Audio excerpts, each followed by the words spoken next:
Magandang araw po sa inyong lahat mga kabuksi at ngayon po muli po nating balikan si Tatay Jan para ibigay po yung ayuda po ni Tatay na buwan-buwan po. Ngayon po papunta na po tayo sa kanila.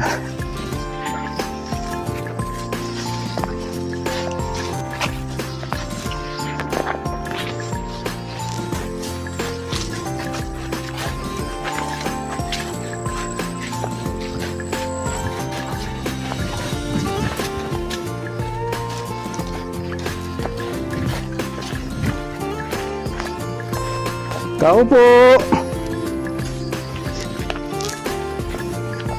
Tao po! Tatay Jan! Good morning po! Daling tumuloy po! Opo, sir. Tay, may dala kaming tulong, Tay. Opo. Salamat po. Yung buwanan na... Ay, nandito na pala si na ate. Hello po! Oo.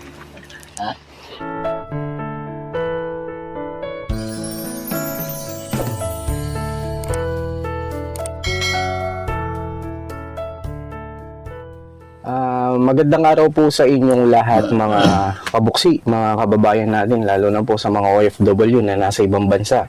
At ngayon po muli po nating binalikan si Tatay Jan para kumustahin at para ibigay po yung ayuda po ni Tatay na buwan-buwan na bigay po ni Sir Reynold Lacalali. Kumusta po Tatay Jan? Ito po, sir, mabuti naman po. Nandito na po pala si na ate. Hello po ate, good morning po.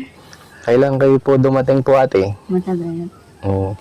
Saan po kayo nagpunta ate? Kasi yung mga dalawang beses na po kaming pumupunta dito, wala po kayo. Conception nga. Conception po. Saan po ate? Conception. Umuwi po kayo sa inyo. Namatay nanay ko. Namatay po. Kami po yung nakikiramay po ate. Oo. Sige po. At ngayon po, kumusta po kayo ate? Kumusta po kay Tatay Jan? Ito po, mabuti naman po, sir. Ayos naman po. Kumusta yung ating nyo po ngayon Tatay Jan? Yung bang araw-araw nyo po? Ba, sir, yung kung minsan nag-aakam po. Kung hindi ko magtatrabaho, kaya ako pala, sir, may sasabihin po ako sa inyo.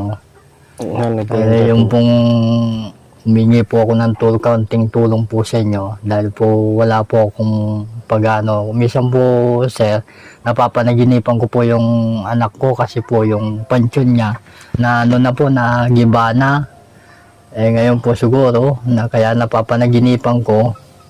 Siguro, yung gusto yung bata, yung yung magandang kahit na lang po, yung hollow block saucer Opo. na konting semento. Kaya lang po, hindi ko masisemento yung niya, libingan niya dahil wala din po. Yung tatay, yung sinasabi niyo po na kunikwento niyo po yung anak niyo na yung namatay po. Opo. Na ninukay niyo lang po sa lupa. Opo, inukay ko lang po sa Anong lupa. napapanaginipan niyo Tatay Jan? Yung napapanaginipan ko po sa kanya, yung humingi siya ng tulong dahil po siguro hindi siya umaano sa sa itaas. Dahil po hindi namin po napagamot, pinabayaan namin po dahil wala kaming pera. Ngayon po siguro, ang inaano niya po, sir, na yung maganda siguro yung konti niyang po, kahit na hollow blocks lang na. Yung libingan niya Tatay Jan. Opo, sir. Bali Tatay Jan, yung dalawang anak niyo po na namatay, sa lupa niyo lang po Opo. binaon, di ba po? Sa lupa lang po. Bali wala po silang maayos na libingan. Wala po. Dahil wala pong pagkano. Yung napanaginipan niyo Tatay, yung mga anak niyo po, gaano kasakit para sa inyo? Masakit man po sa amin, sir. Siyempre, siyempre, kami mga magulang, kaya lang po. Hindi namin dahil mahirap lang po kami buhay namin. Kahit isang tuka lang. Ngayon po, kung hindi ka magtatrabaho, pa extra lang. Wala naman ng pilmihan na trabaho. Tapos ang dagdag pa sa pagsubok na dumarating sa inyo ngayon Tatay Jan, na pati po yung anak niyo po na ano pangalan niya po ate? Gloria po. Gloria. Hindi din po siya nakakapagsalita. Hindi po nakakapagsalita. Gusto na. Hello Gloria. Hello. Kumusta? Ganyan lang po yan, sir. Hindi po siya Hindi po. makapagsalita. Ano po yun ate, yung mga gusto niya pong sabihin o kunwari po kakain siya, iinom po siya, Kukuha lang siya. Pero pagkain, kumukuha siya. kumukuha po siya. Pero nasabi niyo po sa akin nanay o ate na si Gloria, bali ilang taon na po? So matatansya niyo po. 10 na siguro. Hindi lang siguro. Hindi niyo din po alam yung edad. Hindi lang siguro 10 ito dahil ano na ho eh. Pagdadalaganan, dalaginding na. Alam po, Bali, hindi tatay dyan, nanay, kayo po, hindi niyo din po alam kung ilang taon na kayo, yung birthday niyo. oh, hindi kami po nagbe-birthday siya. Hindi kayo nagbe-birthday. Hindi po, hindi namin alam yung birthday namin. Dahil po yung mga magulang ko kasi namatay na. Eh, yan po, tinatanong ko naman sa mga kapatid ko. Eh, sabi nila sa akin naman, hindi nila din alam kung anong petsa akong pinanganak, kung anong birthday ko. Tsaka parang napansin ko po tatay dyan ngayon, madalas po yung paggubo niyo po. Opo, may ano po ako, parang yung parang kumisan po, hindi ako masyadong yung ininga. Yun yung paghinga niyo Oo, po. parang kumakapos po ako sa sa inga. Ewan ko kung wala naman nung pagpapacheck up. Tatay, ngayon po tatay dyan, ito pong buhay niyo po dito sa bundok. Paano niyo po tatay, na gaano po kahirap? Mahirap po sir yung buhay dito sa bundok. Sa palatan lang po sir yung dahil po wala naman kami pinag-aralan, pati yung asawa ko wala din, hindi rin marunong bumasa. Tatay dyan, sana hindi lang dito matapos pa yung pagtulong namin sa iyo. Yung dinadalangin mo na sana mapaayos natin yung puntod ng anak mo para matahimik na sila. Yung pati yung paggabi na natutulog ka, napapanaginipan mo sila, na humingi sila ng tulong. Nagpapasalamat po ako sa inyo sir dahil kahit papaano po sir na natutulungan niya kami na hindi kayo nagsasawa po sa amin. At saka po kay Sir Arnold, Sir Arnold na ipapasalamat po ako sa inyo at bulan-bulan po may tulong kayo po sa amin. Maraming po salamat Sir Arnold. Kami kasi tatay dyan, na nandito kami lagi na handang tumulong po. Lalo na po sa mga kagaya niyo po, na alam naman po natin, hindi naman po sapat yung kinikita niyo po. Hindi, opo, extra na lang po sir. Bali ngayon tatay dyan, nagigipagtrabaho po kayo. Opo. Ano po yung trabaho niyo po ngayon tatay dyan? Nagdadamo po ng nag-aalis po ng damo. Nagkikipagdamo po kayo? Opo. Magkano yung sinasahod mo ngayon tatay dyan sa paglilinis ng damo po, pagkikipagtrabaho niyo po? Ayun lang po sir, sa totoong buhay lang po sir. Wala po sa minimum yung sahod namin, yung sweldo namin. Sa totoo lang po sir, sa kada Sabado po, nagsusweldo kami. Ano lang po yung nasusweldo namin na 1,350 po. Bali 150. Ilan araw kayo nagtatrabaho ng tatay dyan? 6 po. Bali pumapatak lang siya ng 200 plus. Opo. Yung sweldo niyo po. Si nanay po. Nanay, kumusta po kayo nanay? Kumusta po kayo dito? Kayo po yung naiiwan dito sa bahay? Opo. Ano po yung pinagkakabalan niyo po? Dito na sa bahay, naglalaba, naglilinis. Nanay, kayo din po hindi po kayo nakapag-aral. Hindi po. Ano po yung natapos niyo po? Hindi man po ako natapos ng grade 1. Hindi din po kayo nakapag-ano po. Hindi po. Nay, ito po yung pong pamumuhay niyo po ngayon. Paano niyo po maikwento po yung kasaysayan po ninyo, yung buhay po ninyo? Wala. Sarap po. Ano po nanay? Sige po, magkwento kayo.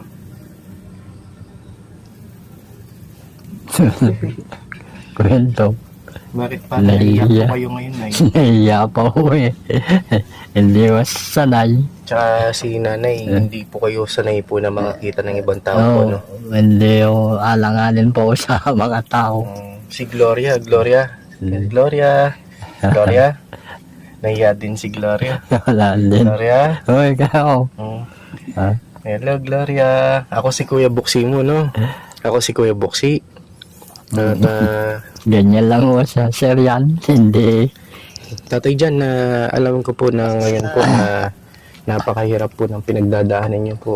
Minsan, kahit na mahirap, parang dinadaan niyo na lang po sa tawa. Opo, Tatay Jan. sir. Kung hindi mo dadaanan sa tawa po, sir, walang mangyayari naman kung lagi ka nakasimangot. Opo. Tatanda ka ho. Tay, paano niyo po ito napaglalabanan po? Yung ano niyo po, tay, yung ganito po na Konting ano lang po, tiisan lang. Kung siguro po, sinusubukan lang kami na nasa itas na kung gaano kami katatag na yung pagsubok namin. ano yung dinadasal mo, Tatay Jan? Yung sa pang-araw-araw po, lalo na po na ganito na po yung pamumuhay nyo. Tapos po, yung pong dumagdag pa sa pasanin nyo po na pagkamatay ng dalawa nyo pong anak. Tapos ganito pa po si Gloria. Yung dinadasal ko lang po sa amin, sa pamilya ko po, sir, na basta po mahirap yung buhay, kahit na basta po sa amin, wala lang sana magkakasakit. Nagkakasakit po. No? Opo. Mahirap na nga ang buhay. Kung mayroon pang magkakasakit, wala na po. Tulad din po ito, dapat po yung mga anak ko po, apat sila, isa lang mo natira. Ilan po yung namatay, Tatay? Bilang tatlo po. Tatlo pala. Apat po magkakapatid mga ito. Kala ko po dalawa. Apat po sila. Tatlo po sila na. Namatay po yung tatlo. Bali, silang tatlo po. Bali, inilibing sa lupa po. Nilibing namin po sa lupa.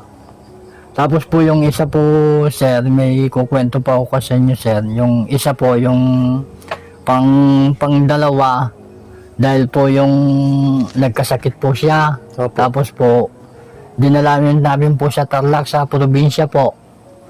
Tapos so, dinextroso siya ng ano po yung yung pampabuhay ho. Tapos so, hindi nila maano. Tapos so, sabi ko sa akin, kung gusto mong mabuhay yung anak mo, sabi niya, gagastos ka ng malaking alaga.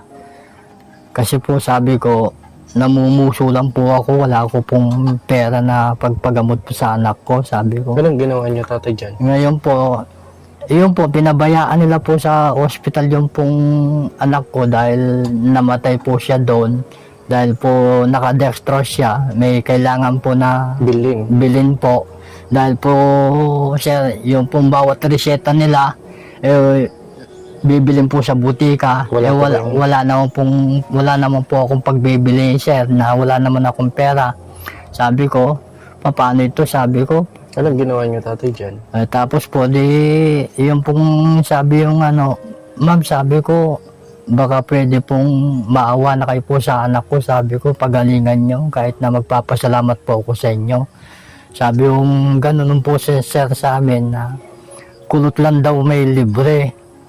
Sabi ko, kahit na po unat ako nga po, wala naman po akong pera, ma'am. Sabi ko, parang awain nyo na. Tapos namatay po yung anak ko sa ospital. Gusto nila po, ayaw nila pong palabas yung anak ko. Gusto nila sir, yung doon na lang tutubusin ko yung anak ko.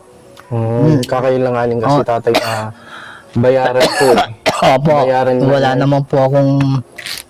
Tapos po, may nagsabi po sa akin na ano po yung isang babae naawa po sa akin. Tara nga na, tutulungan kita na lumapit sa DSWD, sabi niya gano'n. Kaya lang, marami kang pipirman, hindi ako marunong pumirma po, ma'am, nga ako. Tinulungan po kay tatay. Tinulungan po ako siya ng pong ano, inaano ko lang po sir yung ano ko, yung Tamart na. Opo, tamart na. Kasi hindi po kayo marunong pumirma po. Opo. Pero tatay dyan, parang ngayon po yung lubo niyo po. Parang nahihirapan po ako sa pagingay na. sige tatay dyan, no. Ngayon po tatay dyan, no, kahit pa paano sana itong buwanan na pagbigay namin ng tulong po sa inyo, yung malaking bagay po sa pang-araw-araw niyo po, nanay, no. At ito po bigay po ni Sir Reynold. Salamat po Sir Reynold. May Sa inyo po. May dala po kaming 25 kilos na bigas. Sabon, panligo, panlaba. Ito po, nanay. Tapos Tatay Jan, ito po. Malaking bagay na po yan, Sir Arnold. Maraming po salamat sa inyo na padala niyo pong tulong sa amin. Nga po. Tay, ito may suka, toyo, noodles, biscuit, dilata. Tatay Jan, ito, kompleto na po ito. Ito po, Nay.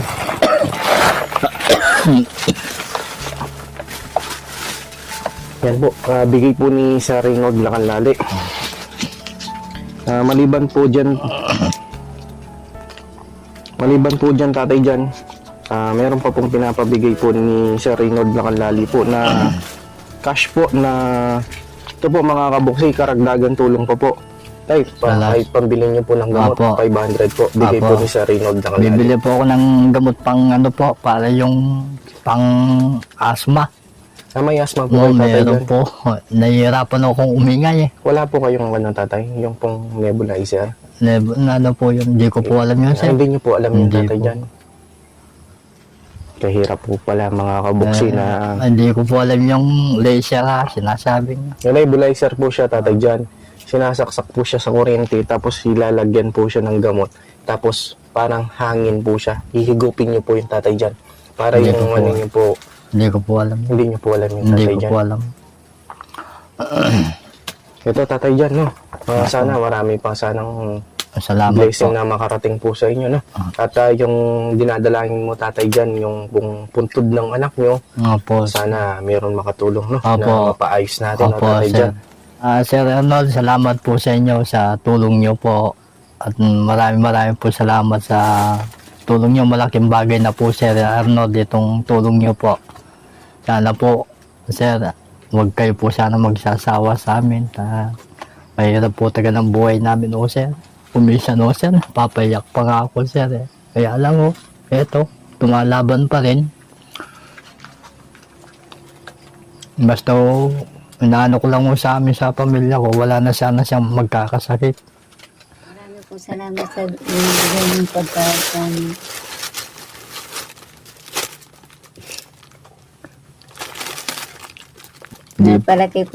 Napalaking tulong pong binibigay niyo sa amin. Maraming po salamat. Maraming pong salamat mo rin po, Kabo, kasi na hindi kayo po nagsasawa sa amin na tulungan nyo kami. Sana po, Kabo, kasi na mag-ano kayo sa amin na hindi kayo magsasawa na tulungan nyo kami. Maraming po salamat sa tulong nyo. Kahit po mahirap po yung daan, maputik, na kahit to binubuhat nyo yung mga dala-dala nyo, na nagpapatuloy kayo po sa pagbibigay po sa amin ng tulong. Dahil po dito po sa amin kasi kabundukan, mahirap po ang daan. Lalo po ngayon, umuulan, mahirap po yung daan, maputik. At maraming po salamat sa inyo.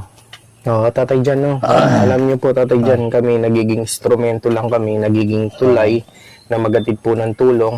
At ako po ay unang-una nagpapasalamat sa ating Panginoon Diyos na tayo po ay ginamit na masaka ito pong layunin natin ay maging kasangkapan po tayo. At sa mga lahat din po na mga kagaya ko pong charity vlogger, hindi lang po ako, na pati po sa ibang lugar, pati po sa ibang dako po ng Pilipinas, ako po ay nagpapasalamat sa mga kagaya ko pong charity vlogger. Kung hindi po dahil po sa atin na yung mga ginagawa po natin, pag-akyat po natin ng bundok, ng bukid, hindi po natin mapapaabutan yung mga kababayan po nating mahirap at nangangailangan. At pangalawa po, nagpapasalamat din po ako sa mga sponsor po natin na nasa ibang bansa. Kung wala po kayo, wala din po yung kagaya ko po na isang charity vlogger. Kasi po napaka-importante din po yung mga ibinibigay nyo pong tulong na ibinibigay po natin sa mga kababayan po nating mahirap na kagaya po ni Tatay Jan. Sana po mga kabuksi, sa mga hindi pa po nakapag-subscribe sa aking YouTube channel, sana po masuportahan nyo po ako, maklik nyo po yung notification bell para updated po kayo sa mga video po natin at upang marami pa po tayong matulungan ng mga kababayan po nating mahirap at nangangailangan.